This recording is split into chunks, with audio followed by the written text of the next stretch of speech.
Fatos e versões. O que vai impactar a sua vida agora no Café com Política. Pois é, e como a gente anunciou, hoje o nosso Café com Política é especial, é diferente, está entrando no ar até mais cedo do que o habitual, em vez do resumo das entrevistas de durante a semana. Hoje nós temos o prazer de receber aqui nos estúdios da Super Notícia FM o ex-ministro e pré-candidato à presidência da República pelo PDT, Ciro Gomes. Ministro, muito bem-vindo, bom dia, é um prazer tê-lo conosco aqui. Bom dia, Rodrigo, um abraço a você, a Delma, ao Ricardo e a toda a gente querida de Minas Gerais, que a partir da Rádio Super, do Sistema O Tempo, nos ouvem nesse momento. É uma satisfação para mim muito grande quando eu tenho o privilégio de voltar a Minas Gerais. Isso é antigo, faz pelo menos uns 25 anos que eu circulo por aqui, porque tenho uma afeição, uma admiração e um respeito muito grandes e vejo Minas Gerais empurrada para fora do processo político nacional e boa parte do que está acontecendo de tragédia deve-se a isso. E participa com a gente também dessa entrevista, editor de política do Jornal Tempo, nosso companheiro Ricardo Correia. Ricardo, bom dia, bem-vindo. Bom dia, Rodrigo, bom dia, Ciro, Delma, bom dia, ouvintes da Rádio Super Notícias. Bom dia a todos. Bom, ex-ministro Ciro Gomes, o senhor está costurando, está articulando a sua pré-candidatura e uma possível candidatura, obviamente, à presidência da República no ano que vem. Qual o papel de Minas Gerais nesse processo, sendo que Minas é sempre chovendo molhado, mas é bom que se destaque o segundo maior colégio eleitoral do Brasil? Não é só que Minas seja o segundo colégio eleitoral do Brasil, é quem conhece a história brasileira, e eu ando me apresentando, você muito gentilmente me destacou o papel de ministro, mas eu já fui aos 25 anos deputado, fui deputado outra vez, depois fui prefeito de Fortaleza, fui governador do Ceará, fui ministro da Fazenda, ajudei a fazer o Plano Real, fui ministro da Integração Nacional, enfim, eu tenho uma história, conheço o Brasil, quer dizer, se você me pedir nessa entrevista detalhes da economia do Vale do Jequitinhonha e Mucuri, a partir dali da Grande Montes Claros, que eu vou visitar amanhã, nós podemos conversar com muito prazer. A importância de Minas, para quem conhece a história brasileira, é o sincretismo do Brasil, é o sincretismo econômico, é o sincretismo cultural. O sincretismo, quer dizer, a unidade, a expressão aqui, não prospera o estigma contra o nordestino, o preconceito contra o nordestino, porque, como já citei, Mucuri e Jequitinhonha é um pedaço do Nordeste que Minas Gerais toma conta. Né? Montes Claros, a partir dali, com a minha ajuda, está na área de influência da Sudene. Você tem uma São Paulo, não é, pujante, extraordinariamente rica, e não sem desconhecer os problemas, ali no Triângulo, não é? Uberlândia, Uberlândia é uma das maiores cidades do Brasil, um epicentro econômico do país. Apesar das crises, está aí uma gente trabalhando. Tira-se de Araguari o melhor café do mundo. Né? Tem um café que está tomando nomeada com certificação de origem em Araguari. Você pode olhar ali, Muriaé, uma espécie de centro-oeste. Enfim, você tem todas as expressões. O Rio de Janeiro está ali na Grande Juiz de Fora, de onde eu sou cidadão honorário, e vocês têm uma economia diversificada, né? Desde a tradição mineral, que segue sendo muito forte, a Casa de Pedras ali em Congonhas ainda é um dos pontos de maior extração, só perde para Carajás, e é o melhor minério de ferro do mundo. Vocês têm uma indústria pesada, importante, diversificada, vocês têm um agronegócio pesado, importante, diversificado, é um centro de serviços dinâmico. Você tem quem ama o Brasil e faz turismo no Brasil, não pode deixar de se apaixonar pelas cidades históricas, seja Diamantina, do Grande Juscelino, para mim o maior dos brasileiros, ao lado de Getúlio, na história do Brasil, seja, em Ouro Preto, onde o auditório da universidade eu ajudei a fazer como ministro da Fazenda. Você vê que eu tenho essa identidade. E por que eu estou falando isso? Em 1930, o Brasil revogou a Velha República, que proibia as mulheres de votar, que mantinha o poder na oligarquia, não é, rural, assentada na escravidão do passado e na exploração da mão de obra migrante e tal. E Minas Gerais, Antônio Carlos de Andrada, insulta Getúlio Vargas fraternalmente, e é aí que sai a revolução que pare o Brasil moderno. Esse Brasil nacional desenvolvimentista, industrializado, enfim. E o Fernando Henrique, quando vem ao poder, sabendo disso e projetando a perpetuação da oligarquia paulista no poder, e eu falo dos políticos, não da gente importante, que é também muito querida minha, de São Paulo, mas o Fernando Henrique trata de, via acordo das dívidas que ele impôs ao Eduardo Azeredo e ao Antônio Brito, destruiu as finanças de Minas Gerais. Praticamente Minas Gerais, desde então, não consegue se pôr de pé, a não ser na excepcional negação do PT que o Aécio representou pelas contradições do governo Dilma e deu no que deu, infelizmente. E Minas Gerais precisa estar de volta, né? Quem devia ter um candidato a presidente da República era Minas, não é? Mas nesse momento o Palácio da Liberdade virou uma usina de destruição de liderança. E nós precisamos, e um dos meus compromissos, chegando a um dia a servir ao Brasil como presidente, é libertar Minas desse jugo.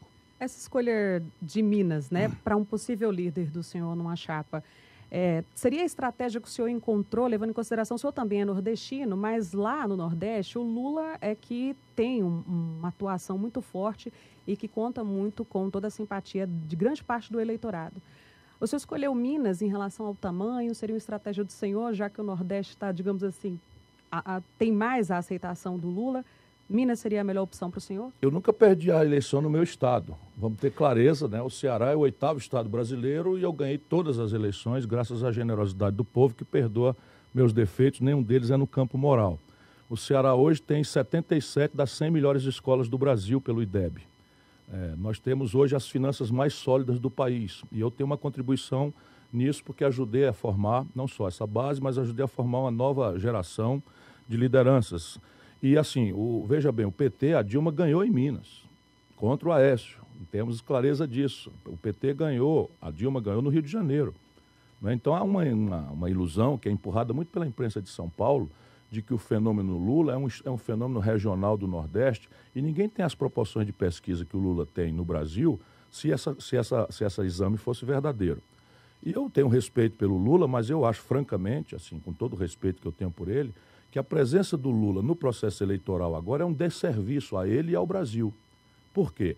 Porque o Brasil está em pandarecos. No momento em que a gente se reúne aqui para conversar, 14 milhões de brasileiros estão desempregados, 10 milhões de brasileiros empurrados para o biscate, para o trabalho informal, reprimidos e humilhados aí nas ruas das cidades brasileiras, na antivéspera de uma violência vulgarizada que está praticando um genocídio dos jovens pobres, negros, né, nos bairros de qualquer cidade, já não é mais das grandes cidades, as médias, pequenas cidades, embalados aí pelo narcotráfico, pelo crime organizado, ante a absoluta impotência do Estado de Direito Democrático de enfrentar essas coisas. Se você somar a isso, o drama da saúde e a parte que não se conversa com o povo, que são as causas disso, só a conta pública, por exemplo, você tem esse ano 170 bilhões de reais de buraco, de rombo. Isso é o maior, vamos dizer, farra fiscal da história do Brasil.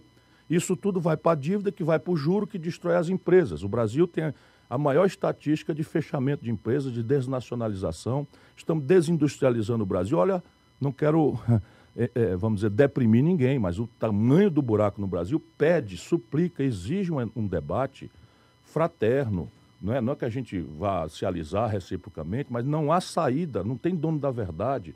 Golpe de frase feita, sabe? Bandido bom é bandido morto, a corrupção vai acabar porque eu chegar lá porque eu sou decente. Eu sou decente desde sempre, eu estou há 38 anos na vida pública, nunca respondi a um inquérito nem para ser absolvido. Gol de quem? Isso é só minha obrigação.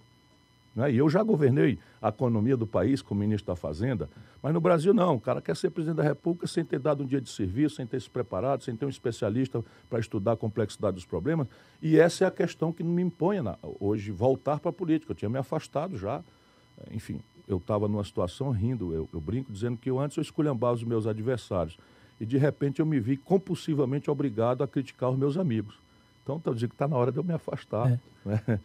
Mas não, eu acho que o Brasil precisa que cada um de nós que possa dê sua contribuição. Agora, Ciro, na questão econômica especificamente, há muita gente que aponta como falha a política econômica no governo Dilma. Mas sem nenhuma dúvida. Comandada por Guido Mantega. Mas o senhor não é de uma escola parecida com a do Guido Mantega? Não, nem remotamente. Vamos lá, o Ceará é o estado mais líquido do Brasil.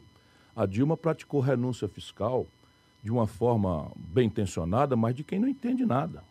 E o Guido Mantega, infelizmente, é isso, é uma boa pessoa para tempos de paz. Né? Eu quero o Churchill na Inglaterra. O Churchill, em tempos de paz, o Stalin negociou com Hitler, a França rapidamente se entregou ao Hitler, a Espanha ficou com Hitler, os americanos ficaram em cima do muro, e o Churchill dizia, visualizando na frente, que aquilo seria um desastre para a humanidade. E foi chamado de bocão, de falastrão, de descontrolado, de destemperado, foi proibido de falar na BBC e tal. Não deu outra. Quando a merda aconteceu, desculpa a expressão, e não foi pequena, quem foram chamar? Foram chamar o Churchill, que era o cara que tinha visto antes e que estava falando a verdade, ainda que incompreendido. No caso da Dilma, eu falei com clareza, porque o problema do Brasil naquela data não era de renúncia fiscal. Ela não entendeu, não leu a consequência para o Brasil da crise de 2008. A crise de 2008, no momento Lula, foi basicamente uma retração de crédito. Então nós corremos, os bancos saíram do financiamento e nós corremos com o BNDES, Banco do Brasil, Caixa Econômica e com renúncia fiscal para estimular o consumo. E isso atenuou o efeito no primeiro momento da crise de 2008 no Brasil. Em 2013, não era essa a cara da crise. Ela leu mal, o Guido Mantega leu muito mal, porque não é propriamente um formulador. O que é que aconteceu? O Brasil tem uma matriz de desenvolvimento extremamente dependente de importados. Todos os equipamentos, o computador que está na minha frente, a fibra da sua roupa, o celular que está aqui na minha frente, os aparelhos aqui, a eletroeletrônica, a televisão que está nos vendo, a internet, o computador que está reproduzindo nossa internet, tudo isso é importado. 80% dos remédios, todos os meios de diagnóstico médico. E isso gera um rombo na conta do Brasil com o estrangeiro que pressiona eternamente a desvalorização do real e alguma inflação, porque o povo não compra dólar, mas come pão. E pão é trigo, e trigo o Brasil não produz. Como nós não produzimos, a gente tem que comprar trigo de fora e pagar com dólar. Só para você ter uma ideia, quando o Lula entregou para Dilma o poder, o dólar estava a R$ 1,75, ou seja, você precisava de R$ 1,75 para comprar um dólar de trigo. Na hora que a Dilma foi derrubada, estava R$ 4,00 pelo mesmo dólar de trigo. O preço do pão subiu, o preço do remédio subiu, o preço da passagem de ônibus é diesel. O Brasil tem a política estúpida de vender petróleo bruto barato para o estrangeiro e comprar derivado de petróleo, diesel, gasolina, querosene. Então, repare, isto aconteceu quando despencaram os preços dos produtos tradicionais brasileiros. É terrível. O minério de ferro estava a $190 quando o Lula entregou para a Dilma. Quando a Dilma foi derrubada, estava vendendo a mesma tonelada por 38. O Brasil vendia um barril de petróleo quando o Lula entregou para a Dilma por 110. Quando a Dilma foi derrubada, estava vendendo por 30. Sim, o que você diz é que a gente está baseado em commodities que caíram muito o preço, o passivo externo é infinanciável. Isso. Mas isso é uma tarefa difícil não é uma mudança de longo prazo. Absolutamente inadiável. De longo prazo, sem dúvida, ninguém pode deixar o povo se alimentar a ilusão de que tem um cavalo de pau para estalar o dedo. Isso é uma das grandes questões que eu estou fazendo, formulando, falando nas universidades. Eu não estou procurando ainda o povão, né, que eu procurarei, porque minha vida é dedicada à nação brasileira, ao povo brasileiro. Mas eu não quero ser o dono da verdade, eu quero criar uma corrente de opinião. Por isso eu estou procurando o pensamento universitário e estou semeando. Não estou falando para convertidos, para simpatizantes, estou falando para as pessoas pensarem como estou fazendo hoje aqui, por mais que era melhor a gente falar mal do Michel Temer, bajular aí o povo e tal, que eu também amo profundamente. Mas ou a gente ajuda o povo a entender, ou nós estamos eternizando essa crise, e especialmente a desmoralização da política, como está aí generalizadamente, não só pela ladroeira impune, mas pela mentira. Né? O povão desacredita da política hoje, praticamente de forma geral, por essas duas razões, a sensação de privilégio e ladroeira e a grave sensação de que político só presta na véspera da eleição. Porque depois é tudo mentiroso, vai para lá para fazer privilégios e se atribuir luxos, etc, etc. Desculpa interrompê-lo, só para... Não interrompa, não, nós estamos... Se deixar, eu estou falante que só.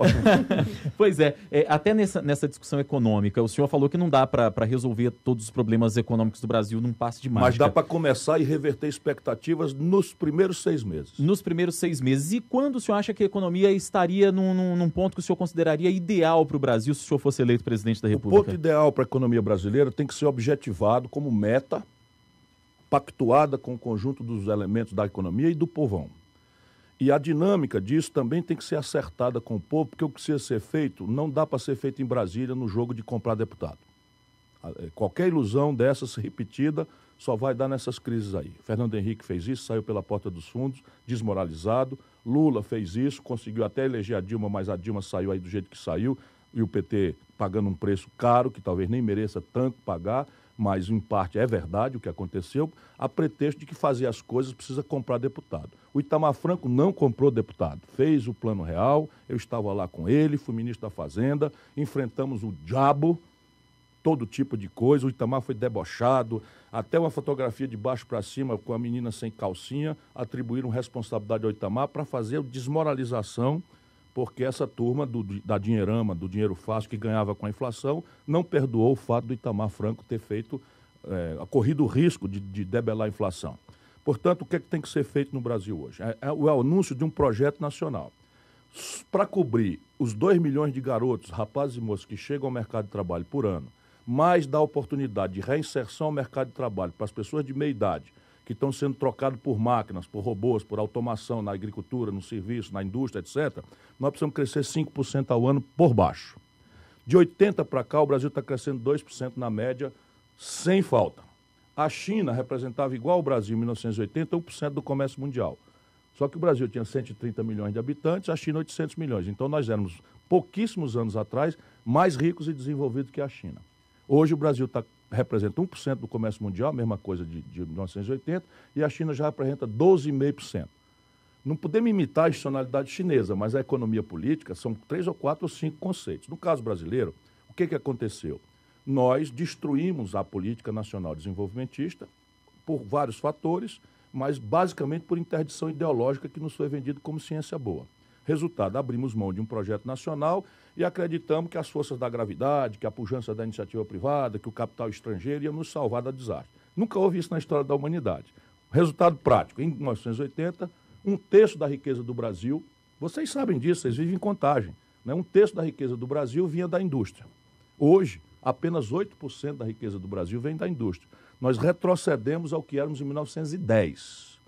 E é evidente que nós temos que reindustrializar o Brasil, porque as contas do nosso modo de consumo, dos ônibus, dos carros, dos celulares, da química fina, são industriais. E nós não vamos pagar isso com produto manufaturado, de baixo valor agregado, sem manufatura.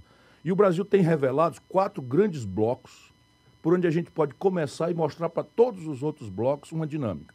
Petróleo e gás, claramente, parar de vender petróleo bruto barato, refinar aqui, gerar uma indústria 2.0 de polímeros, de fibras, de todas essas garrafas PET, essas cadeiras aqui, tudo isso é petróleo. Só que nós estamos importando tudo isso.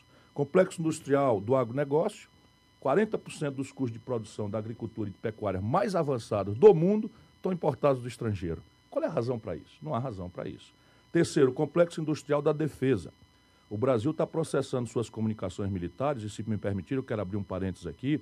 É muito grave o que o senhor Michel Temer, de forma canalha, me perdoe o mineiro, mas não é possível a gente não chamar atenção, convidou as tropas militares americanas para fazerem manobras na Amazônia brasileira, em conjunto com as nossas Forças Armadas, na fronteira com a Venezuela. Isto viola uma tradição centenária do Brasil. O Duque de Caxias deve estar revirando nos túmulos, nossos militares não deviam tolerar uma brincadeira dessa. E eu pergunto a quem aproveita as Forças Armadas de uma potência estrangeira fazendo operações no território brasileiro em tempos de paz, logo na Amazônia. Esses dias, esse canalha, desculpe, não há outra palavra. Para quem vende a pátria, a palavra talvez fosse até pior. Este canalha revogou uma reserva que é do tamanho da Dinamarca, para entregar às multinacionais de mineração, ferindo uma reserva que foi feita pelo regime militar. Não é negócio de esquerdismo, marinista e tal. Foi feito pelo regime militar porque era sensível de ocorrências minerais, de recursos naturais, de recursos hídricos e de populações tradicionais. Eu fecho parênteses, mas eu não posso deixar de ajudar o povo brasileiro a entender a extensão. O 4º bloco é o mais fácil de explicar, mas é tudo igual. Complexo Industrial da Saúde. Repare bem, o brasileiro que está nos ouvindo e que está desempregado aí dentro de um ônibus. O Brasil, o governo do Brasil, nosso governo, esse ano, está comprando do estrangeiro 17 bilhões de dólares do Complexo Industrial da Saúde. Remédio, prótese, bengala, cama de hospital, cadeira de roda, essas coisas todas, que se você fizer um Instituto de Engenharia Reversa em Governador Valadares, para onde eu vou daqui a pouco, e incubar empresas, trazer a menina da universidade, você, com a compra governamental, você gera um explosivo arranjo produtivo que permite que o Brasil gere emprego aqui e não nos Estados Unidos, na Europa. Ou seja, o Brasil, pobre como é, financiando com dinheiro público emprego na Europa, nos Estados Unidos e na China. Agora há pouco o senhor falava sobre essa questão de imagem, né? E de alguns pré-candidatos que tem aí, que ficam vendendo imagem de salvador da pátria e tal.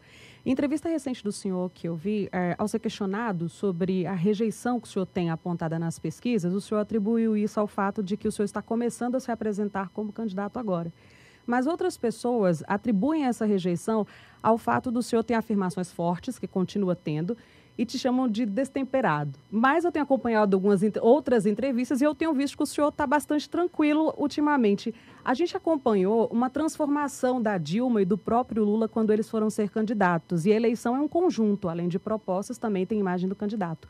O senhor estaria disposto a fazer uma mudança no senhor para conquistar uma eleição? Ciro, só completando a pergunta, o que há algum tempo era apontado como um defeito, hoje, na situação em que o país está, pode ser apontado como assim, o povo está de saco cheio, quer ouvir um pouco mais de sinceridade, ou um pouco mais de então é isso, rispidez. Exatamente. Parabéns a você pela percepção. Repare, há uma manipulação terrível, contra a qual eu não me insurjo, porque marinheiro que vai para o mar não pode ir para o mar reclamando do mar, né? Então, se quer brincar, quer descer para o play, tem que saber brincar, né? Então, eu sei brincar, tenho uns 60... E essa é a diferença. Eu sou aquele cara que foi deputado com 25 anos, que foi prefeito com 29 anos da 5ª maior cidade brasileira e foi o maior prefeito mais popular do Brasil.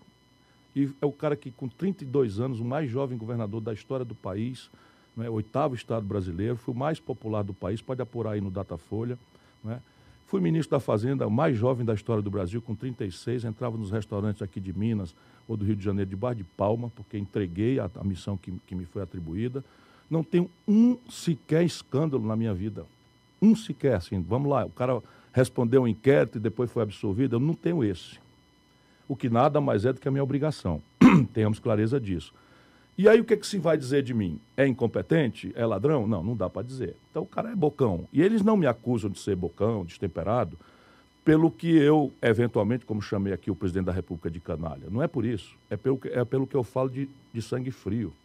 É quando eu conto a história de que se está entregando ao estrangeiro um pedaço do Brasil do tamanho da Dinamarca. Esse é o seu momento? É para mim essa eleição.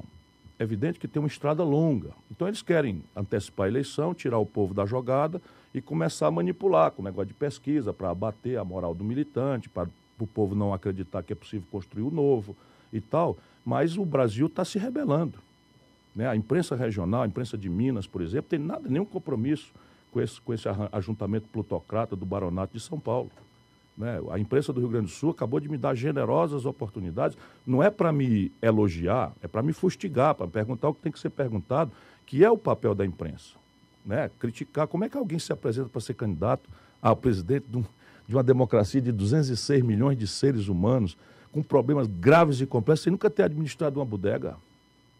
Sabe, só no Brasil. Mas o camarada, então, é prefeito de São Paulo, vamos logo ter clareza do que é que eu estou falando, é prefeito de São Paulo, filho de deputado, fica rico do dia para a noite, não tem uma roça, não tem um balcão de comércio, não tem uma indústria para produzir uma arruela, nada, e é bilionário, quer dizer, milionário, e se elege prefeito de São Paulo, menos de 6 meses depois, está governando São Paulo pelo celular, como se nós todos fôssemos um bando de patetas, né? Em que a presença do prefeito, como solidariedade a um drama social, como uma iminência de fiscalização, não fosse absolutamente essencial. Aí fica inventando que isso agora é a nova política.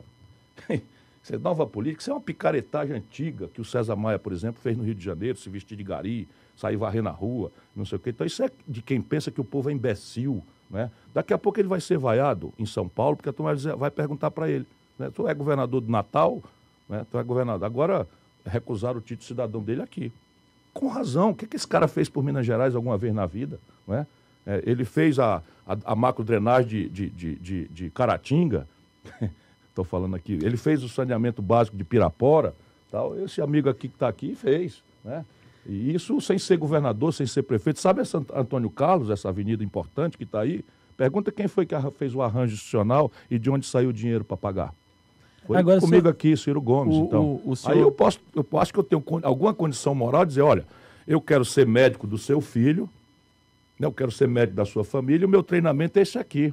Né, eu fiz a universidade, não precisa ser letrado, não, mas eu fiz a universidade, eu treinei, antes eu fiz uma residência, eu errei ali, mas tinha um supervisor me corrigindo e tal. Não, no Brasil é a apologia da ignorância. Quanto o caba mais idiota, mais truculento, mais o caba se considera autorizado a enganar a população com esses papos furados. Nós noticiamos ontem aqui, ex-ministro Ciro Gomes, o fato de que o processo contra o ex-presidente Lula, em que ele foi condenado no caso do triplex lá no Guarujá, está chegando à segunda instância em tempo recorde, 42 dias.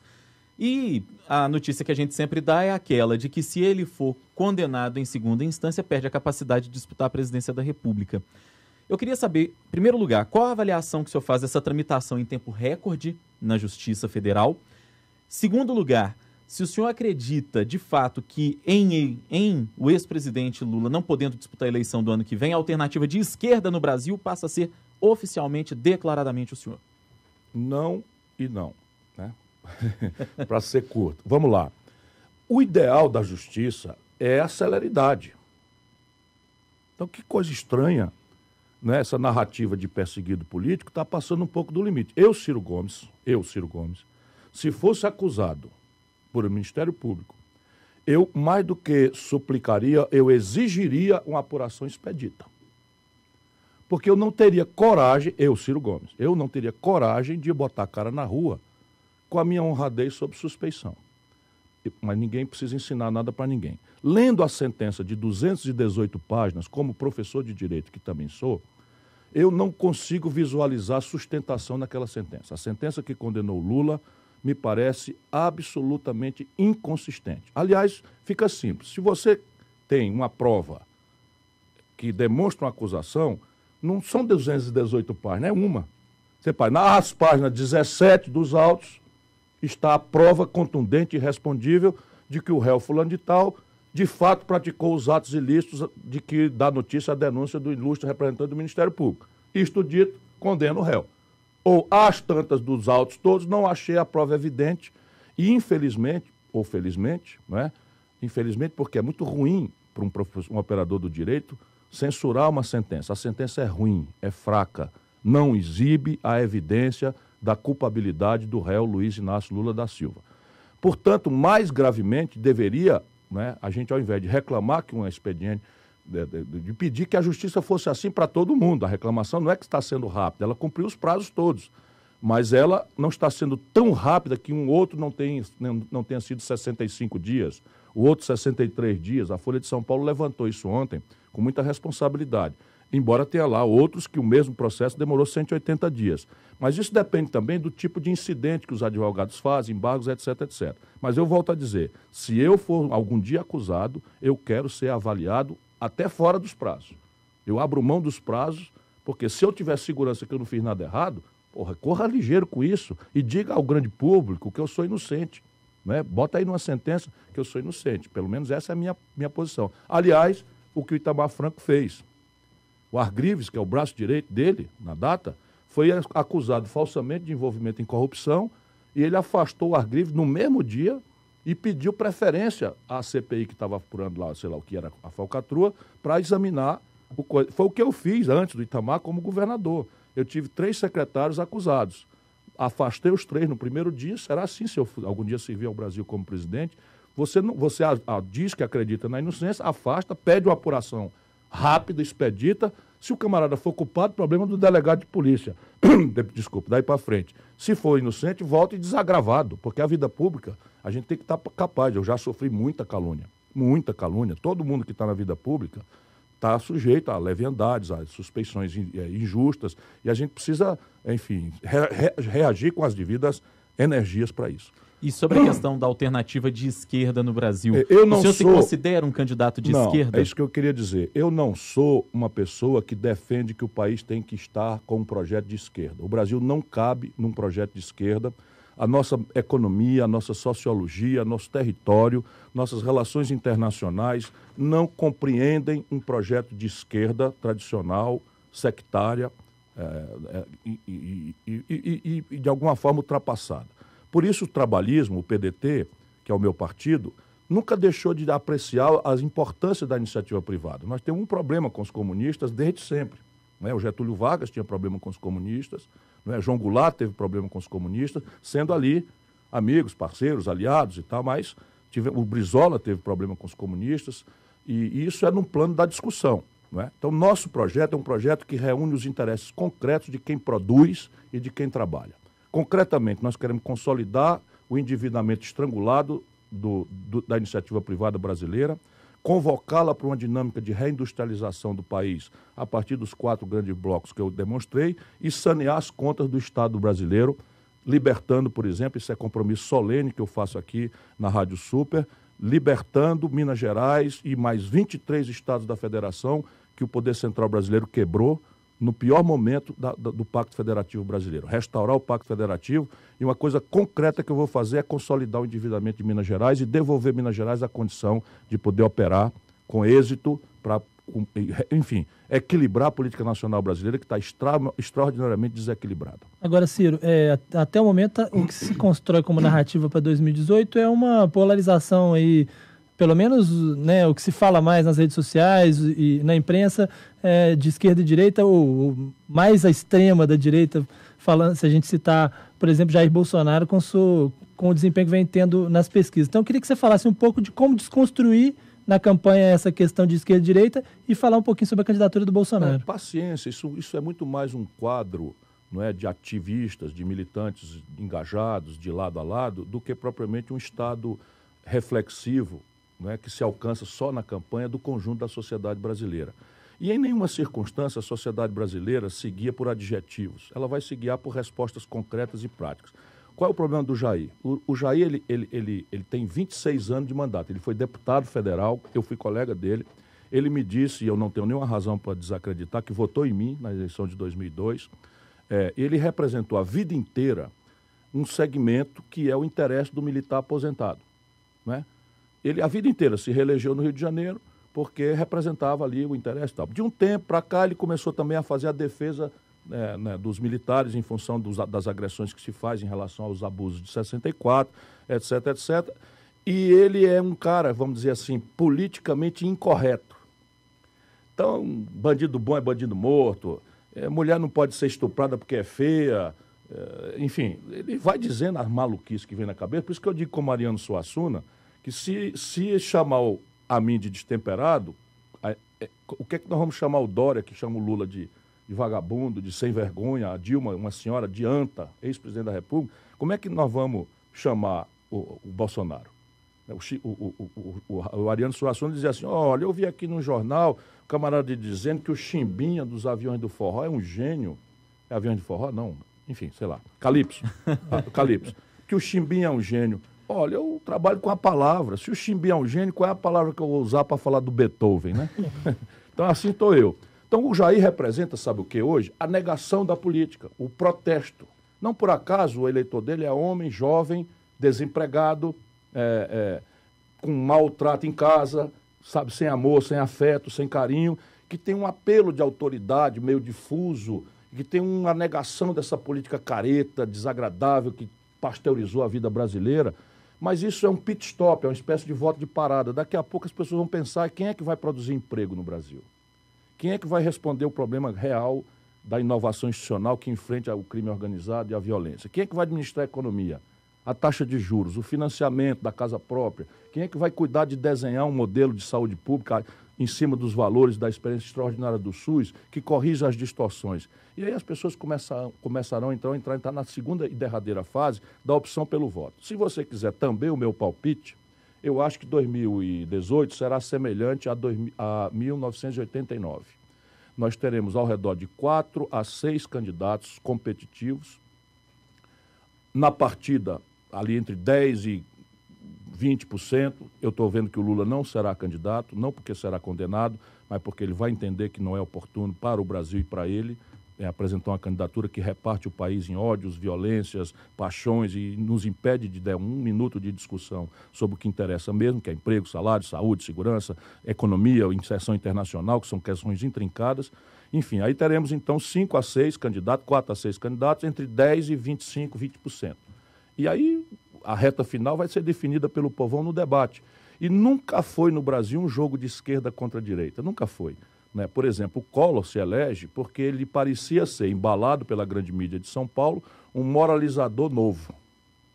Por quê? Porque a tendência do povo, pelo desastre do governo Sarney, era procurar alguma coisa de moralidade e alguma coisa de novo, porque a velharia toda, né, parecia ter um fim de ciclo. Nós estamos num fim de ciclo também. Senhor, então, como desconstruir a imagem desses candidatos? No caso do Bolsonaro, como o senhor já descreveu ele aí, no caso do Dória, que o senhor falava agora há pouco. E uma campanha muito curta, né? Assim, porque o senhor parece fazer uma análise de uma certa complexidade para uma campanha tão curta. É bastante complexo, mas a campanha formal é apenas o apurado da política. Na hora que se definirem, ali por princípios de maio, né, o PSDB deve se definir em dezembro. Na hora que, por exemplo, o PSDB se definir pelo Alckmin, que é o melhor interesse deles, o Alckmin vai estressar o PSDB para romper com o Temer, para simular para o povo que ele não tem nada a ver com o desastre que está aí. Né? Então, e a imprensa vai cuidar de examinar, cada político faz o seu posicionamento. Né? Na hora que ele se situar, na minha opinião, ele vai desidratar o Dória, porque ele é uma espécie de direita respeitável, uma direita treinada, já foi prefeito, já foi governador, enfim, está envolvido em escândalos, mas nada que foi demonstrado ainda, é muito conservador, é muito provinciano e tal, mas vamos dizer, é respeitável. Eu não consigo chamar o Alckmin de canalha, não tenho a menor vontade, não acredito, não concordando com nada que ele pense, mas dá para debater com ele se é útil privatizar o Banco do Brasil, se é importante privatizar a Caixa Econômica, se nós vamos quartejar e privatizar a Petrobras. O debate passa para esse nível, não é? Em que ele vai dizer que é melhor privatizar do que deixar isso como lugar de aparelhamento para corrupção. Aí o Lula é que vai ter que explicar aparelhamento, corrupção, e eu vou dizer, também acho, mas para matar o carrapato na vaca, a gente não precisa matar a vaca. E a gente então começa o debate, mas as personas vão estar definidas um pouco antes. E as correntes de opinião não são tantas. Então é o seguinte, o voto de centro à esquerda vai tensionar entre eu e o Lula.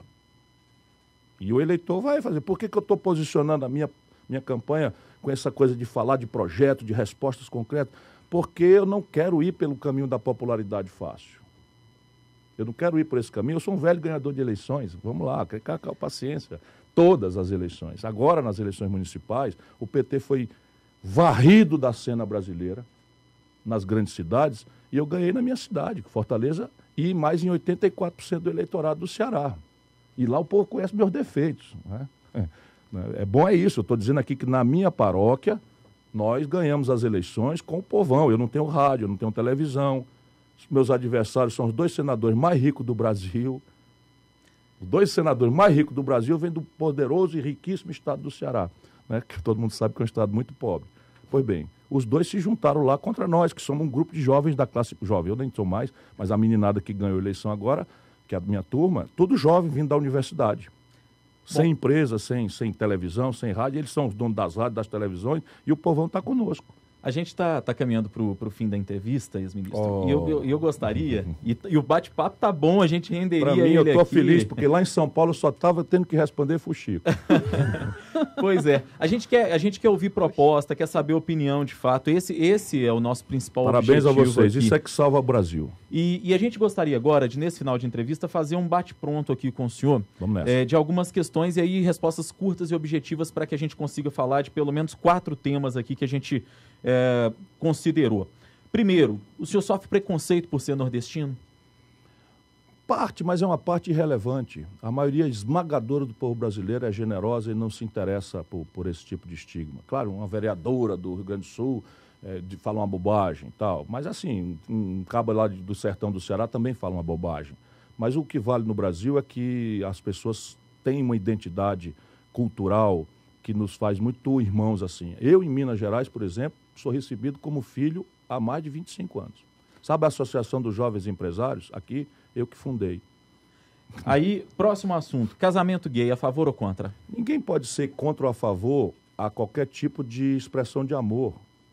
É direito individual, quer dizer, claro que eu sou a favor de qualquer forma de amor para parodiar o verso do Lulu Santos. Aborto. Aborto é uma tragédia humana, social, moral, religiosa, mas eu acho que o Estado não tem nada que se meter para agravar essa tragédia, a não ser para proteger, para agasalhar, para aconselhar, para arranjar alternativas de adoção, mas no fundo quem deve decidir isso é a mulher. Então, para finalizar, como o senhor se apresenta, como o senhor se define, Ciro Gomes, como candidato à presidência da República? Ciro Gomes, um sonhador que sabe caminhar com os pés no chão.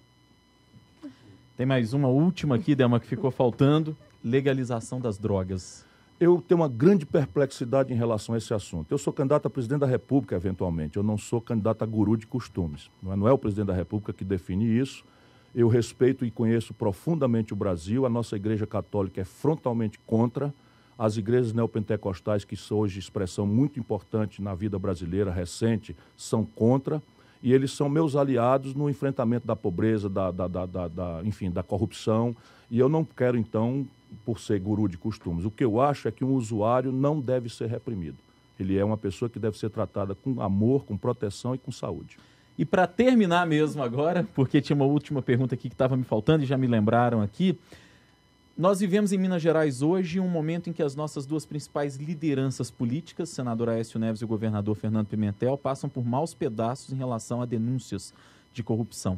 O senhor, inclusive, muito tempo atrás, me lembro de tê-lo entrevistado, coisa de 10, 12 anos atrás, e falava que era amigo do ex-governador Aécio, o atual senador.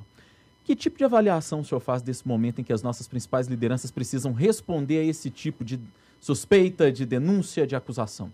Eu acho que os dois estão em categorias diferentes. Não vi nenhuma evidência até o presente momento com relação ao governador Pimentel e vi com muita dor no coração evidências chocantes em relação ao meu amigo ex-governador Aécio Neves, que para mim é a maior decepção que eu tive nas minhas relações pessoais, porque eu tinha uma afinidade, uma relação muito estreita que vinha do velho Tancredo. Eu era deputado estadual, ajudei o velho Tancredo na eleição indireta no Congresso, no Colégio Eleitoral.